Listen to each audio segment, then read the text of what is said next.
یاد رکھنا جو شخص آپ سے سچی محبت کرتا ہے وہ آپ کو یہ دو کام نہیں کرنے دے گا۔ کسی کی بدتمیزی سے مت گھبرائے، وہ بس اپنا تعارف کرواتے ہیں۔ سمجھداری اسی میں ہے کہ آپ انہیں پہچان کے آگے چل دیں۔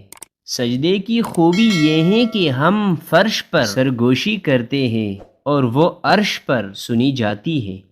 انسان مرتا نہیں، مار دیا جاتا ہے، لفظوں، لہجوں اور رویوں سے۔ کوئی بھی انسان پرفیکٹ نہیں ہوتا۔ لگاؤ ہو تو خوبیاں تلاش کر لیتے ہیں اور بیزاری ہو تو خامیاں۔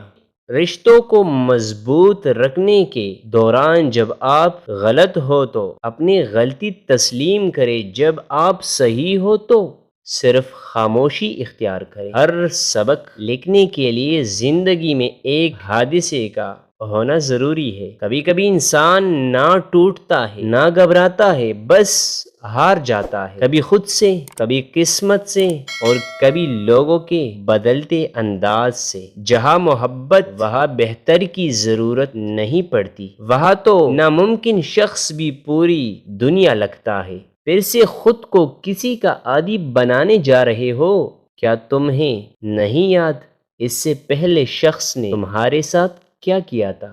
جب کسی سے بات کرنے سے سکون ملنے لگ جائے تو پہلی فرصت میں اس سے دور ہو جائے۔ کبھی کبھی آپ جسے محبت سمجھ رہے ہوتے ہیں وہ دوسروں کے لیے صرف تنہائی سے بچنے کا ایک ذریعہ ہوتا ہے۔ یہ مسجد بھی زبردست انصاف کی جگہ ہے جہاں امیر اور غریب دونوں اکٹھے بھیک مانگتے ہیں۔ یاد رکھنا جو شخص آپ سے سچی محبت کرتا ہے وہ آپ کو کبھی نہیں جانے دے گا اور نہ ہی مصیبت میں آپ کو اکیلا چھوڑے گا، چاہے صورتحال کتنی ہی مشکل کیوں نہ ہو۔ جیت یہ نہیں کہ کوئی انسان کبھی نہ گرے، بلکہ کئی بار گر کر دوبارہ اٹھنا جیت ہے۔